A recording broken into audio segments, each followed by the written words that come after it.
الحمد لله رب العالمين،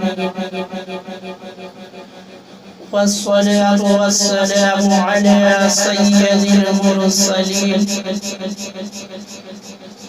وعلى آله وأصحابه أجمعين. أما بعد، فقد قال الله تعالى في القرآن المجيد والفرقان الحميد: أعوذ بالله من الشيطان الرجيم، بسم الله الرحمن الرحيم. وما محمد إلا رسول قد خلت من قبله الرسل أفإن مات أو قتل انقلبتم على أعقابكم ومن ينقلب على عقبيه فلن يضر الله شيئا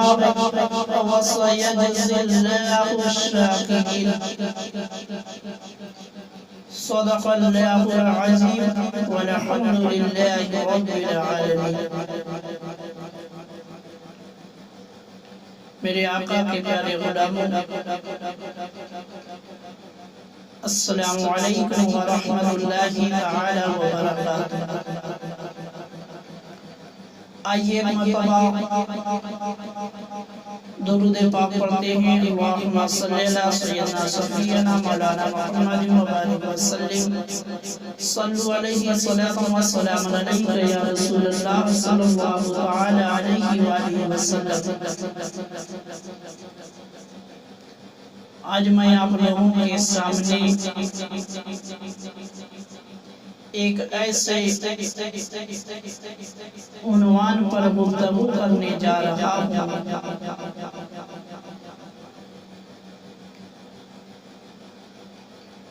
جس کا تعلق ہم سب کے آقا سرکار دو عالم صلی اللہ تعالی علیہ وآلہ وسلم سے ہے.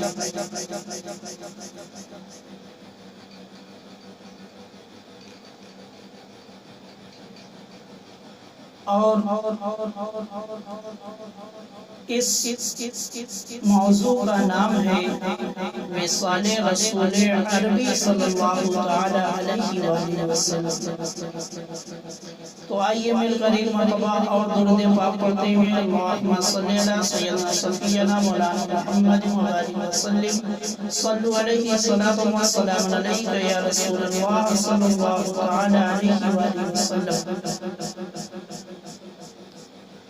جب کوئی شخص کسی مقصد اور کسی غرض سے اپنا مرکز چھوڑ کر دوسرے مقام پر جاتا ہے، جب کوئی شخص کسی مقصد اور کسی غرض سے اپنا مرکز یعنی اصلی گھر چھوڑ کر دوسرے مقام پر جاتا ہے تو مقصد پورا ہو جانے اور مطلب حل ہو جانے کے بعد وہ اپنے مرکز اصلی کی طرف واپس ہو جاتا ہے. مثال کے طور پر ایک شخص اپنے گاؤں سے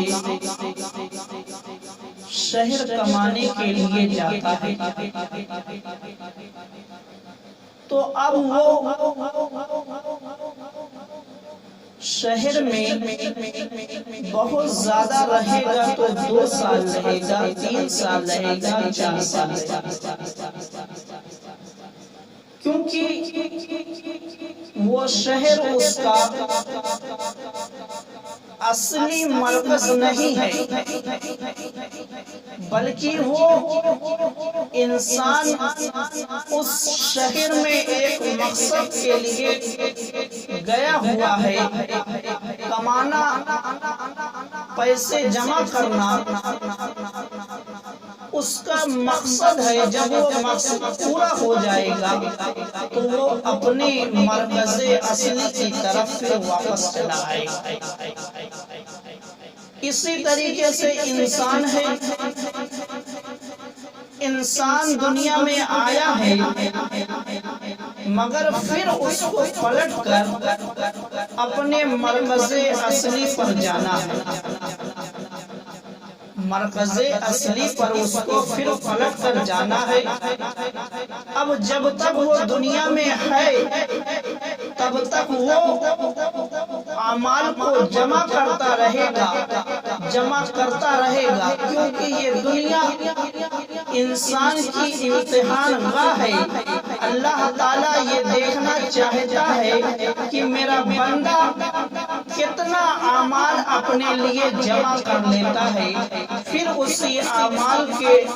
آدھار پر، اسی اعمال کے حساب سے اللہ تعالیٰ بندوں کو کسی کو جنت دے گا اور کسی کو جہنم دے گا۔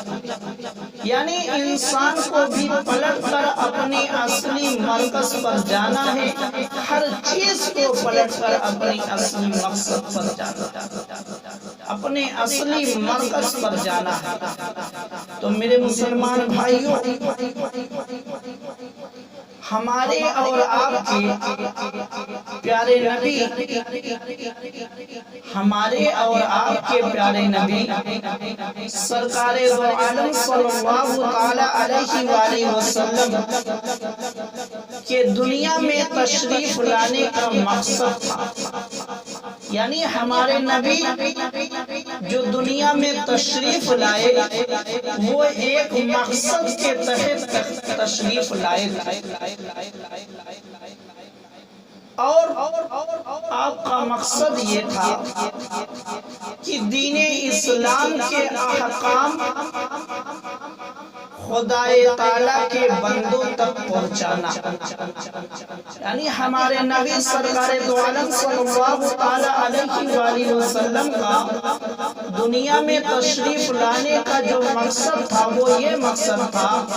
کہ خدا تعالیٰ کا پیغام جو ہے بندوں تک پہنچا دیا جائے، دین اسلام کے احکام بندوں کو بتا دیے جائے۔ اور میرے مسلمان بھائیوں، ان کو توحید پرست، یعنی انسان کو توحید پرست بنانے کے لیے ہم سب کے آقا دنیا میں تشریف لائے۔ اب اگر آپ تاریخ کو الٹ کر دیکھیں گے، ہمارے آقا سرکار دو عالم صلی اللہ تعالی علیہ وآلہ وسلم روئے زمین پر تشریف لائے، وہ ایسا دور تھا کہ مکہ کے اندر اور پوری دنیا کے اندر جو انسان رہتے اور بستے تھے، ان انسانوں نے ایک خدا کی عبادت کرنے کے بجائے اپنے سروں کو بت کے سامنے اپنی پیشانی کو جھکانے لگے، یعنی ایک خدا کی عبادت نہیں کرتے تھے، بلکہ ان انسانوں نے اپنے ہاتھوں سے ہزاروں خداؤں کو بنا لیا تھا اور ان کی عبادت کرتے تھے، ان کی پوجا کرتے تھے۔ تو میرے آقا سرکار دو عالم صلی اللہ تعالی علیہ وآلہ وسلم جب روئے زمین پر تشریف لائے تو آپ نے پوری دنیا کے انسانوں کو یہ سبق دیا کہ اے انسانوں، جو یہ تمہاری پیشانی کبھی پتھروں کے سامنے جھکتی ہے، یہ پتھروں کے سامنے جھکنے کے لیے نہیں ہے۔ یہ جو تمہاری پیشانی درختوں کے سامنے جھکتی ہے، یہ درختوں کے سامنے جھکنے کے لیے نہیں ہے۔ یہ جو تمہاری پیشانی دریاؤں اور سورج کے سامنے جھکتی ہے، یہ سورج کے سامنے جھکنے کے لیے نہیں ہے، بلکہ اللہ تعالیٰ نے تمہارے جسم میں سب سے اوپر جو پیشانی رکھی ہے، اس پیشانی کو اس رب کے سامنے جھکاؤ، اس رب کی بارگاہ میں جھکاؤ، اس رب کی عبادت کرو، اس رب کی پوجا کرو جس نے تم کو پیدا کیا ہے، جس نے یہ زمین و آسمان کو پیدا کیا ہے، جو تمہارے کھانے پینے کے لیے رزق تم کو دیتا ہے، جس نے پانی کو پیدا کیا ہے، جس نے ساری کائنات کو پیدا کیا ہے، اس رب کی عبادت کی جاتی ہے۔ تو میرے مسلمان بھائیوں، میرے آقا سرکار دو عالم صلی اللہ تعالی علیہ وآلہ وسلم نے پوری دنیا کے انسانوں کو توحید پرست بنا کر ان کے نفوس کا مکمل تزکیہ فرمایا، یعنی انسانوں کے نفس کو بالکل صاف ستھرا کر دیا۔ میرے آقا نے جو انسان کے اندر جاہلیت بھری ہوئی تھی، جو انسان کے اندر جاہلیت بھری ہوئی تھی، جو لقمے پر شراب پینے کے عادی تھے، جو زنا کر کے بہادری کا کام سمجھتے تھے، جو چوری ڈکیتی کر کے بہادری کا کام سمجھتے تھے، ان کو میرے آقا نے اس طریقے سے پاک و صاف کیا کہ اس طریقے سے پاک و صاف کیا کہ اب وہی انسان جو صحابی رسول بن گئے ہیں اور لوگوں کے لیے ہادی بن گئے، اور لوگوں کے لیے ہادی بن گئے۔ میرے آقا نے حکم دے دیا کہ میرے یہ صحابہ ستاروں کے مانند ہیں، جب تک تم ان کے دامن کو تھامے رہو گے تم کبھی گمراہ نہیں۔ تو میرے مسلمان بھائیوں، اس طریقے سے میرے آقا سرکار دو عالم صلی اللہ تعالی علیہ وآلہ وسلم نے اپنے صحابہ کو تعلیم دی، درس دیا کہ ان کے نفس جو تھے وہ بالکل پاک و صاف ہو گئے۔ جب آپ کا مقصد پورا ہو گیا، یعنی جس مقصد کے لیے اللہ تعالیٰ نے آپ کو روئے زمین پر بھیجا تھا، جب وہ مقصد پورا ہو گیا اور خدا تعالیٰ نے آیت کریمہ الیوم اکملت لکم دینکم نازل فرما کر آپ کے دین کے کامل ہونے کی خوشخبری سنائی۔ یعنی میرے مسلمان بھائیوں، جب میرے آقا سرکار دو عالم صلی اللہ تعالی علیہ وآلہ وسلم کا مقصد پورا ہو گیا، اب اس بات کی ضمانت میرے رب نے خود دے دی کہ اے محبوب، اب آپ کا مقصد پورا ہو گیا ہے، اور اس بات کی ضمانت، اس بات کی گواہی میں خود دے رہا ہوں کہ تم نے میرے بندوں تک میرے پیغام کو پہنچا دیا ہے۔ اے میرے محبوب، تم نے میرے محبوب بندوں تک میرا پیغام پہنچا دیا ہے، اور ان تک دین اسلام کی تعلیمات تم نے پہنچا دی ہے، اور اس بات کا اعلان میں خود کر رہا ہوں۔ تو اللہ تعالیٰ نے آیت کریمہ نازل فرما دی، الیوم اکملت لکم دینکم، نازل فرما کر آپ کے دین کے کامل ہونے کی خوشخبری اللہ تعالیٰ نے سنا، اور اپنی نعمتیں آپ پر پوری فرما دی تو آپ کو اپنی مرکز اصلی مقام قدس کی طرف جانے کا وقت آ گیا۔ جب دین اسلام کی تعلیمات پوری ہو گئی تو آپ کو اپنے مرکز اصلی مقام قدس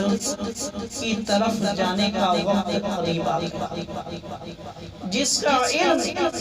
آپ کو بہت پہلے سے تھا۔ یعنی ہمارے آقا یہ جانتے تھے، ہمارے آقا اس بات کو جانتے تھے کہ اب دین اسلام مکمل ہو چکا ہے۔ خدا تعالیٰ نے جس تعلیم کو بندوں تک پہنچانے کا حکم دیا تھا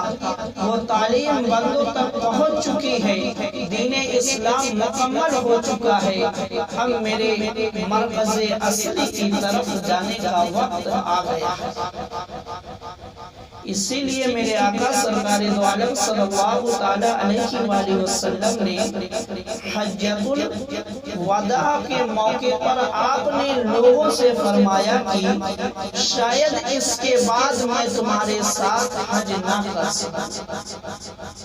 یعنی میرے آقا سرکار دو عالم صلی اللہ تعالی علیہ وآلہ وسلم نے اپنے آخری حج، جو میرے آقا نے آخری حج کیا، اس حج کے درمیان میرے آقا نے یہ فرما دیا تھا، صحابہ کرام کو بتا دیا تھا کہ شاید اس کے بعد میں تمہارے ساتھ حج نہ کر سکوں۔ اور میرے مسلمان بھائیوں، مشکوٰۃ شریف میں ہے، حضرت عبداللہ ابن عباس رضی اللہ تعالی عنہما فرماتے ہیں کہ جب سورہ اذا جاء نصر اللہ نازل ہوئی تو رسول اللہ صلی اللہ تعالی علیہ وآلہ وسلم نے اپنی لخت جگر نور نظر حضرت فاطمہ زہرا رضی اللہ تعالی عنہا کو بلایا۔ جب یہ سورہ جاء نصر اللہ نازل ہوئی تو میرے آقا سرکار دو عالم صلی اللہ تعالی علیہ وآلہ وسلم نے اپنی بیٹی حضرت فاطمہ زہرا رضی اللہ تعالی عنہا کو بلایا اور ان سے فرمایا، نعیت الی نفسی، میرے آقا نے فرمایا نعیت الی نفسی، یعنی مجھ کو میرے سفر آخرت کی خبر دی گئی ہے۔ میرے آقا نے اپنی بیٹی سے یہ فرمایا، یہ اپنی بیٹی کو یہ بتایا کہ اے بیٹی، اب میرے جانے کا وقت قریب آ گیا ہے، مجھ کو اس بات کی خبر دی جا چکی ہے۔ یہ سن کر حضرت فاطمہ رضی اللہ تعالی عنہا رونے لگی۔ جب میرے آقا نے اپنی بیٹی کو یہ بتایا کہ اب میرے جانے کا قریب وقت آ چکا ہے، تو جب حضرت فاطمہ نے اس بات کو سنا تو آپ رونے لگے۔ حضور صلی اللہ تعالی علیہ وآلہ وسلم نے فرمایا، جب حضرت فاطمہ رونے لگی تو پھر میرے آقا نے فرمایا، ہم نے فرمایا اے فاطمہ رو نہیں۔ حضرت فاطمہ رضی اللہ تعالی عنہا رونے لگی تو میرے آقا سرکار دو عالم صلی اللہ تعالی علیہ وآلہ وسلم نے فرمایا، اے فاطمہ، اے میری بیٹی، رو نہیں۔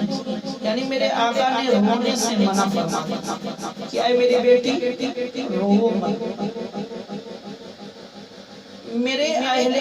آقا نے پھر آگے فرمایا کہ میرے اہل بیت میں تم ہی سب سے پہلے مجھ سے ملاقات کرو گی۔ پہلے تو میرے آقا نے رونے سے منع کر دیا، اب پھر میرے آقا نے فرمایا کہ اے میری بیٹی، میرے اہل بیت میں، میرے میرے اہل بیت میں تم ہی سب سے پہلے مجھ سے ملاقات کرو گے۔ یعنی میرے آقا سرکار دو عالم صلی اللہ تعالی علیہ وآلہ وسلم نے پہلے تو یہ فرمایا کہ میرا وقت قریب آ گیا ہے جانے کا۔ تو جب حضرت فاطمہ نے یہ سنا تو حضرت فاطمہ رونے لگی، تو میرے آقا نے فرمایا کہ میری بیٹی رونے کی ضرورت نہیں ہے، مت رو مت رو۔ اب میرے آقا نے حضرت فاطمہ کو بھی ایک خوشخبری سنا دی کہ اے میری بیٹی، میرے اہل بیت میں سے جو مجھ سے سب سے پہلے ملاقات کرے گا وہ تم ہو۔ یعنی حضرت فاطمہ رضی اللہ تعالی عنہا اہل بیت میں سے میرے آقا کے پردہ فرمانے کے بعد سب سے پہلے حضرت فاطمہ نے ملاقات کیا، یعنی آپ کا وصال ہوا۔ یہ سن کر حضرت فاطمہ رضی اللہ تعالی عنہا ہنسنے لگی۔ جب میرے آقا نے یہ خوشخبری سنائی تو حضرت فاطمہ ہنسنے لگی۔ یہ دیکھ کر ازواج مطہرات یعنی میرے آقا سرکار دو عالم صلی اللہ تعالی علیہ وآلہ وسلم کی بیویاں، ہم سب کی مائیں، یہ دیکھ کر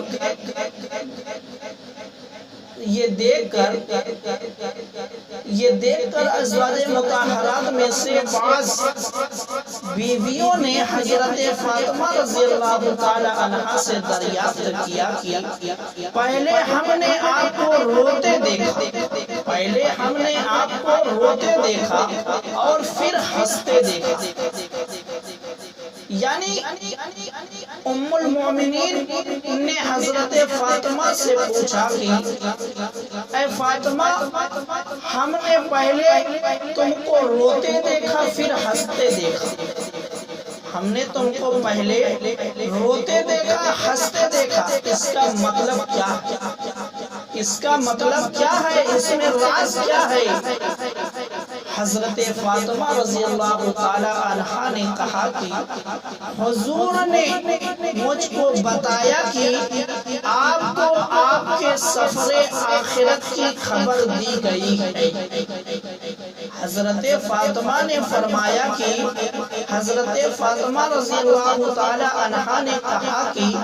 حضور نے مجھ کو بتایا کہ آپ کو آپ کے سفر آخرت کی خبر دی گئی ہے۔ یہ سن کر میں رونے لگی۔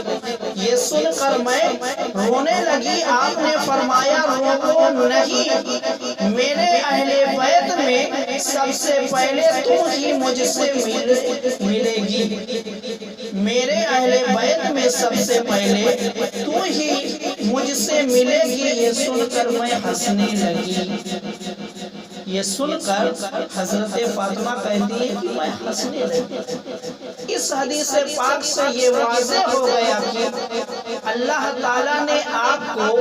یہ علم عطا فرمایا تھا، میرے آقا کو اللہ تعالیٰ نے یہ علم دیا تھا کہ اے میرے محبوب، آپ کو جس مقصد کے لیے روئے زمین پر بھیجا گیا تھا وہ مقصد پورا ہو چکا ہے، اب تم واپس چلے آؤ، اب تم اپنے مرکز اصلی میں واپس چلے آؤ۔ تو جب میرے آقا سرکار دو عالم صلی اللہ تعالی علیہ وآلہ وسلم کو اللہ تعالیٰ کی طرف سے یہ علم دیا گیا کہ اب میرا وقت قریب آ چکا ہے کہ میں مرکز اصلی کی طرف واپس جانے والا ہوں، تو میرے آقا سرکار دو عالم صلی اللہ تعالی علیہ وآلہ وسلم نے سب سے پہلے اپنی بیٹی کو یہ بتایا کہ اے میری بیٹی، اب میں دنیا سے سفر کرنے والا ہوں، اب میں مرکز اصلی کی طرف جانے والا ہوں۔ تو جب میرے آقا سرکار دو عالم صلی اللہ تعالی علیہ وآلہ وسلم کی پیاری بیٹی نے یہ سنا تو آپ رونے لگی، اور جب آپ رونے لگی تو میرے آقا نے فرمایا کہ اے میری بیٹی، اے میری فاطمہ، رونے کی ضرورت نہیں ہے، بلکہ میں تم کو ایک خوشخبری سناتا ہوں،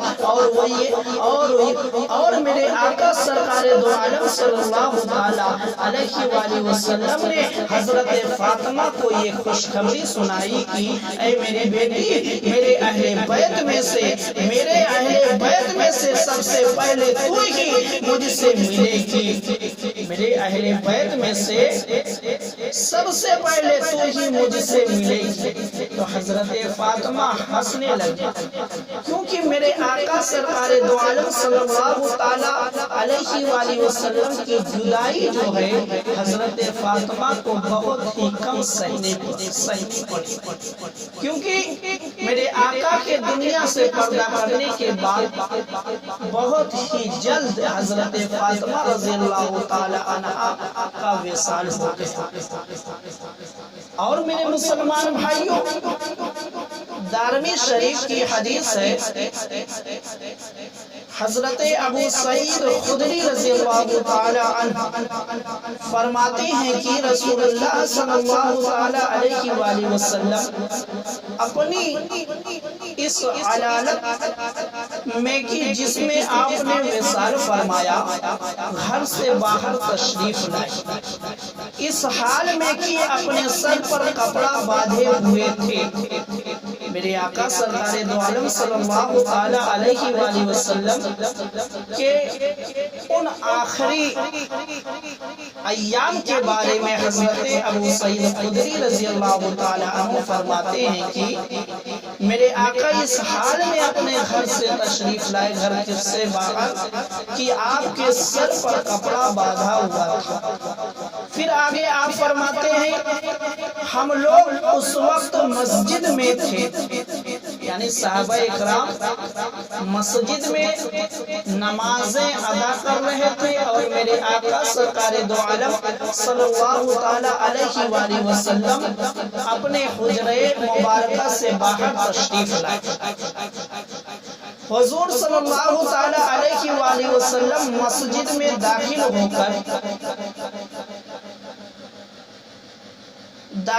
کر ممبر کی طرف تشریف لے گئے۔ داخل ہو کر میرے آقا اپنے حجرے مبارکہ سے نکل کر مسجد میں داخل ہو کر ممبر کی طرف تشریف لے گئے اور اس پر رونق افروز ہوئے۔ پھر آپ نے ایک خطبہ دیا، پھر اس کے بعد میرے آقا نے ایک خطبہ دیا اور فرمایا والذی نفسی بیدہ انی لانظر الی الحوض من مقام ھذا،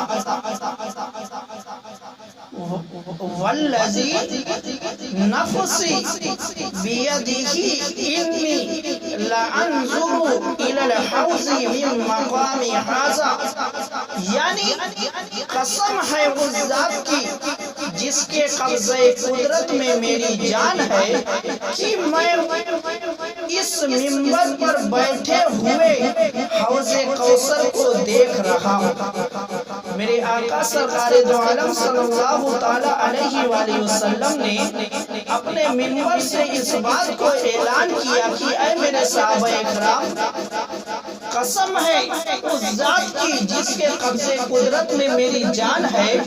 میں اس ممبر پر بیٹھے ہوئے حوض کوثر کو دیکھ رہا ہوں۔ دیکھو میرے مسلمان بھائیوں، میرے آقا سرکار دو عالم صلی اللہ تعالی علیہ وآلہ وسلم کو اللہ تعالیٰ نے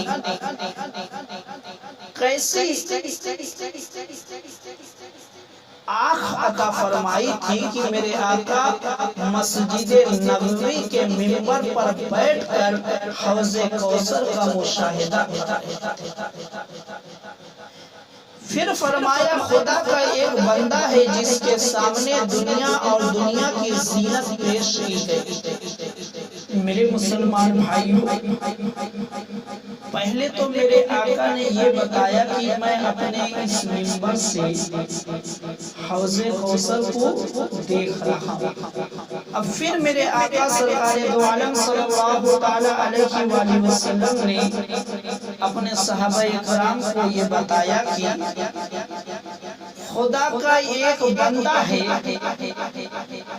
جس کے سامنے دنیا اور دنیا کی زینت پیش کی گئی۔ مگر اس نے آخرت کو اختیار کر لیا، مگر اس نے آخرت کو اختیار کر لیا۔ حضرت ابو سعید خدری رضی اللہ تعالی عنہ کا بیان ہے کہ حضور کے اس ارشاد کو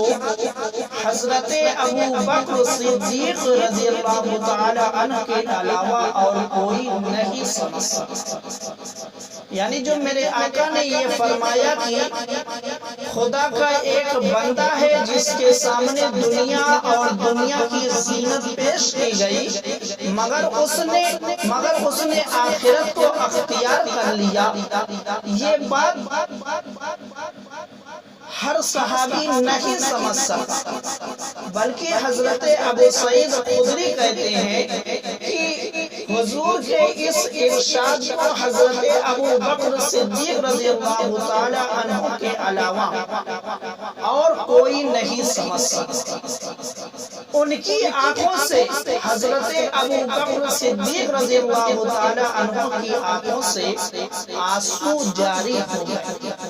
اور وہ رو پڑے اور عرض کیا، یا رسول اللہ، ہم اپنے ماں باپ کے ساتھ آپ پر قربان ہو جائیں۔ میرے آقا صدیق اکبر نے کہا کہ یا رسول اللہ، ہم اپنے ماں باپ کے ساتھ آپ پر قربان ہو جائیں۔ تو جب میرے آقا صدیق اکبر کی اس ادا کو اور صحابہ اکرام نے دیکھا، صحابہ اکرام حضرت ابو بکر صدیق رضی اللہ تعالی عنہ کی اس بات کو سن کر بہت تعجب میں پڑ گئے کہ آخر حضرت ابو بکر صدیق رضی اللہ تعالی عنہ کیوں ایسی باتیں کر رہے ہیں، وہ ایسا کیوں فرما رہے ہیں۔ یہاں تک کہ میرے مسلمان بھائیوں، بعض لوگوں نے کہا کہ اس بوڑھے کو دیکھو، رسول اللہ صلی اللہ تعالی علیہ وآلہ وسلم تو ایک بندے کا حال بیان فرما رہے ہیں کہ جس کو خدائے تعالیٰ نے دنیا کی تر و تازگی اور آخرت کے درمیان اختیار دیا ہے، اور وہ یہ کہہ رہے ہیں کہ ہم اور ہمارے ماں باپ آپ پر قربان ہو جائیں، لیکن رازدار نبوت فوراً سمجھ گیا تھا کہ وہ بندہ خود حضور صلی اللہ تعالی علیہ وآلہ وسلم، یعنی میرے آقا سرکار دو عالم صلی اللہ تعالی علیہ وآلہ وسلم کے اس فرمان کو ہر صحابی نہیں سمجھ سکا، بلکہ ان صحابہ اکرام کی جماعت میں رازدار نبوت میرے آقا صدیق اکبر رضی اللہ تعالی عنہ موجود تھے۔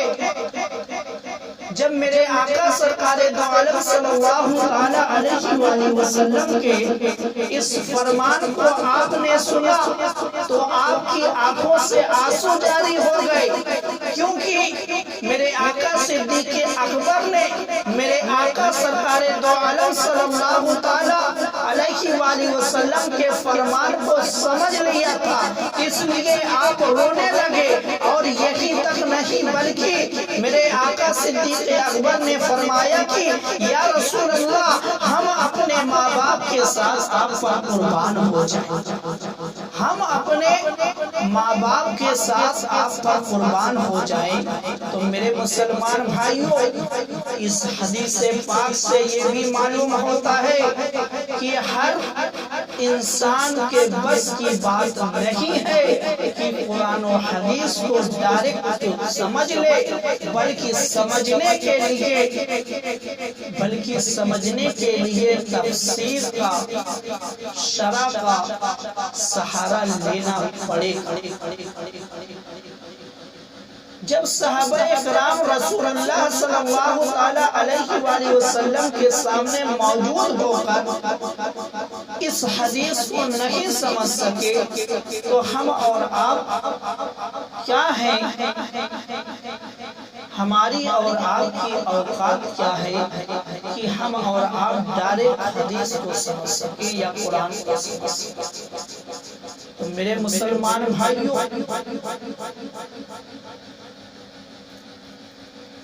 بخاری اور مسلم میں حضرت عقبہ بن عامر رضی اللہ تعالی عنہ سے روایت ہے کہ سرکار دو عالم صلی اللہ تعالی علیہ وآلہ وسلم نے شہدائے احد پر 8 برس کے بعد نماز جنازہ پڑھی۔ حضرت عقبہ بن عامر کہتے ہیں کہ سرکار دو عالم صلی اللہ تعالی علیہ وآلہ وسلم نے شہدائے احد کے قبروں پر آپ جا کر آپ نے 8 برس کے بعد نماز جنازہ پڑھا۔ حضرت مولا علی قاری رحمت اللہ تعالی علیہ ملقات میں تحریر فرماتے ہیں کہ یہ حضور صلی اللہ تعالی علیہ وآلہ وسلم یا شہدائے احد کی خصوصیات میں سے ہے کہ آپ نے 8 برس کے بعد ان پر نماز جنازہ پڑھا۔ آپ نے یہ مسئلہ حل کر دیا کہ یہ یا تو حضور صلی اللہ تعالی علیہ وآلہ وسلم کی خصوصیات میں سے ہے یا شہدائے احد کی خصوصیات میں سے۔ اب آگے حضرت عقبہ بن عامر فرماتے ہیں گویا آپ زندوں اور مردوں کو رخصت فرما رہے ہیں۔ اب میرے آقا سرکار دو عالم صلی اللہ تعالی علیہ وآلہ وسلم کا وقت قریب آ چکا ہے مرکز اصلی کی طرف تشریف لے جانے کا، تو اب آپ ہر کسی کو رخصت کر رہے ہیں، ہر کسی سے ملاقات کر رہے ہیں۔ پہلے تو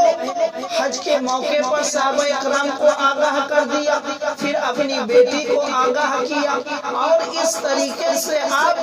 ہر کسی سے ملاقات کر کے اس کو رخصت کر رہے ہیں، یہاں تک کہ میرے آقا قبرستان، یہاں تک کہ میرے آقا سرکار دو عالم صلی اللہ تعالی علیہ وآلہ وسلم شہدائے احد کے قبروں پر تشریف لے جا کر 8 برس کے بعد آپ نے نماز جنازہ پڑھا۔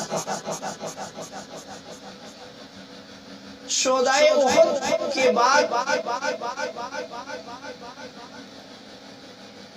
شہدائے احد کو اپنی زیارت سے مسرت فرمانے کے بعد لوٹے تو ممبر پر رونق افروز ہوئے۔ میرے آقا سرکار دو عالم صلی اللہ علیہ وآلہ وسلم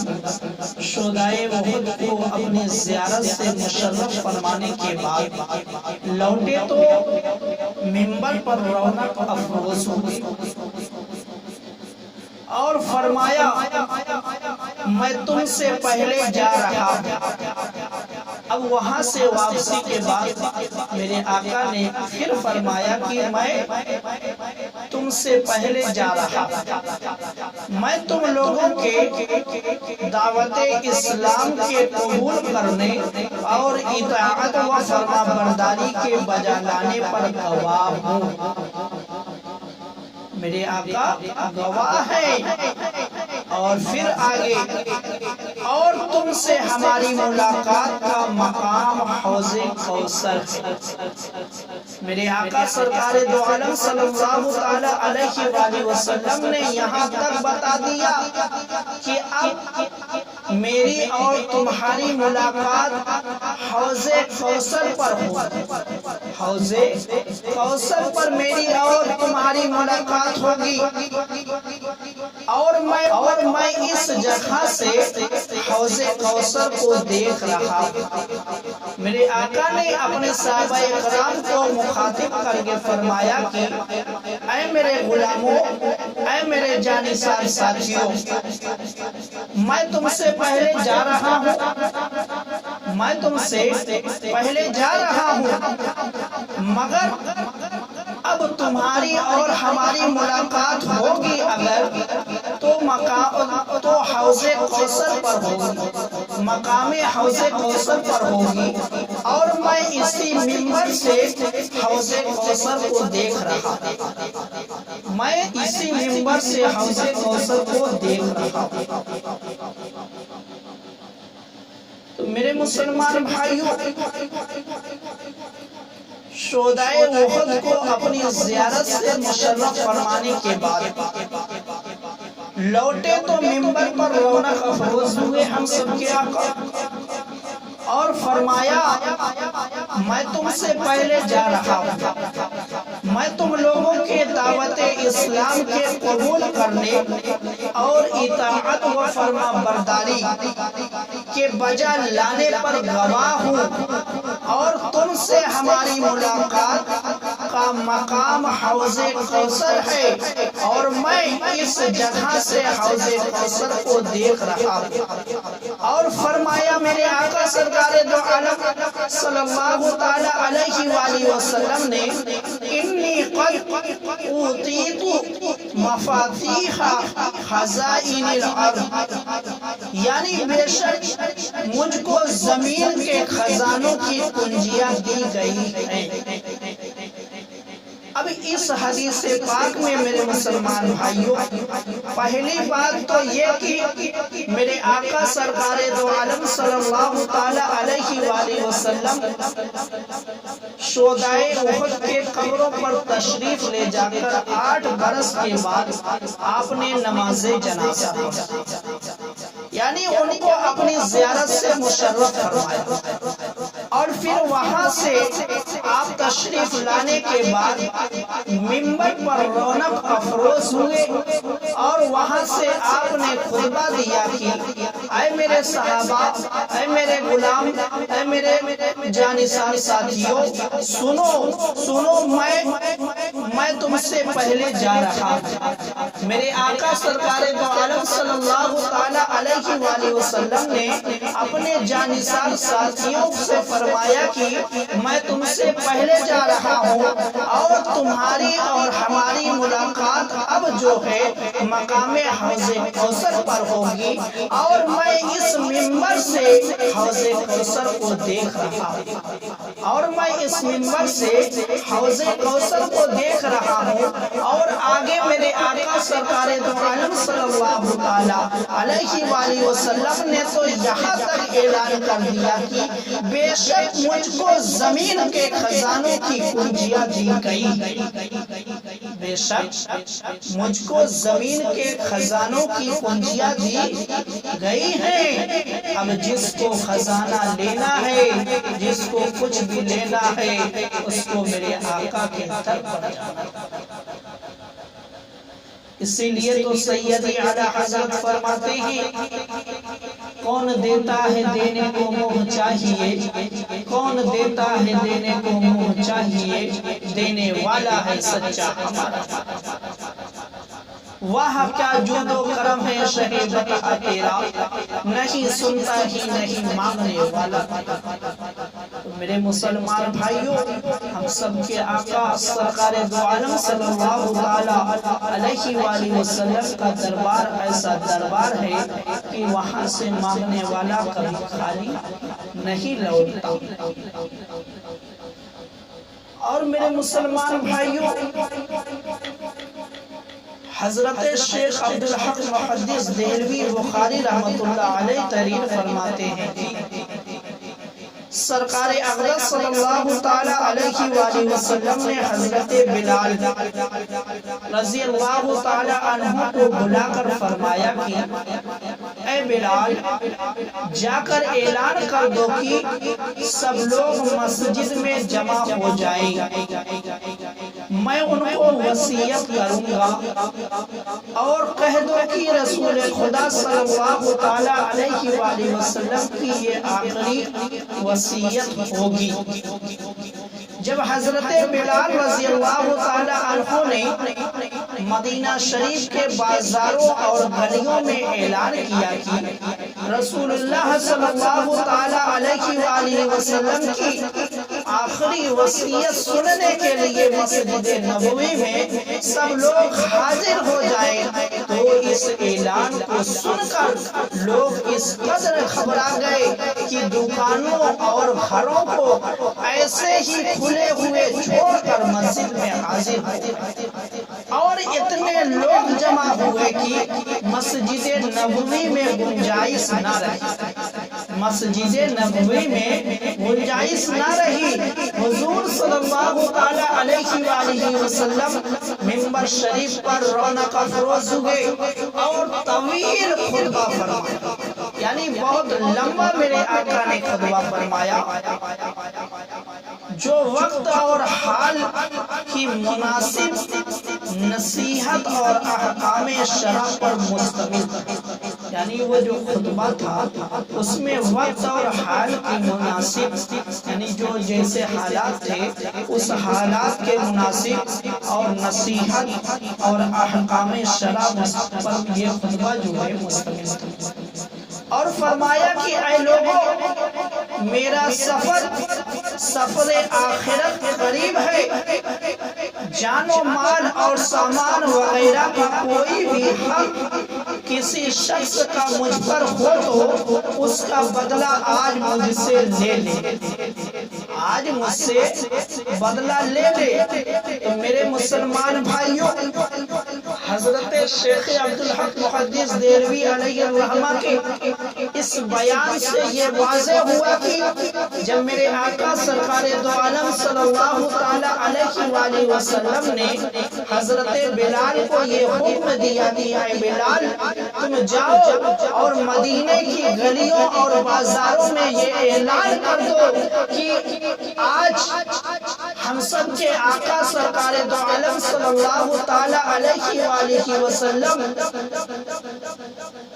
وصیت کرنے والے ہیں۔ تو جب حضرت بلال رضی اللہ تعالی عنہ نے مدینے کی گلیوں اور بازاروں میں یہ اعلان کیا تو میرے مسلمان بھائیوں، اس وقت کے صحابہ اکرام کی کیا کیفیت ہوئی کہ وہ اتنے گھبرا گئے حضرت بلال کے اس اعلان کو سن کر کہ وہ اپنی دکانوں کو بند کرنا بھول گئے، اپنے گھروں کو بند کرنا بھول گئے، بلکہ مسجد نبوی کی طرف بھاگنا شروع کر دیا۔ اور مسجد نبوی میں اتنے صحابہ کرام جمع ہو گئے کہ مسجد نبوی جو ہے وہ چھوٹی پڑ گئی۔ اب پھر میرے آقا سرکار دو عالم صلی اللہ تعالی علیہ وآلہ وسلم منبر پر رونق افروز ہوئے اور آپ نے ایک طویل خطبہ فرمایا، اور اس طویل خطبے میں ایک بات یہ بھی میرے آقا سرکار دو عالم صلی اللہ تعالی علیہ وآلہ وسلم نے فرمایا کہ جان و مال اور سامان وغیرہ کا کوئی بھی حق کسی شخص کا مجھ پر ہو تو اس کا بدلہ آج مجھ سے لے لے۔ میرے مسلمان بھائیوں، نبی کریم صلی اللہ تعالی علیہ وآلہ وسلم کا یہ اعلان اس لیے تھا تاکہ حقوق العباد کی اہمیت و ضرورت ان کی امت پر اچھی طرح واضح ہو جائے۔ یہ اعلان میرے آقا نے اس لیے کیا کہ تاکہ لوگ یہ جان جائیں کہ حقوق العباد کا کیا مقام ہے، اور وہ ایک دوسرے کے حقوق کی پامالی سے ہمیشہ دور رہے۔ حقوق العباد کی اہمیت سمجھانے کے لیے یہ اعلان میرے آقا نے منبر سے کیا۔ تو میرے مسلمان بھائیوں، یہ حقوق العباد جو ہے یہ بہت ہی اہم چیز ہے۔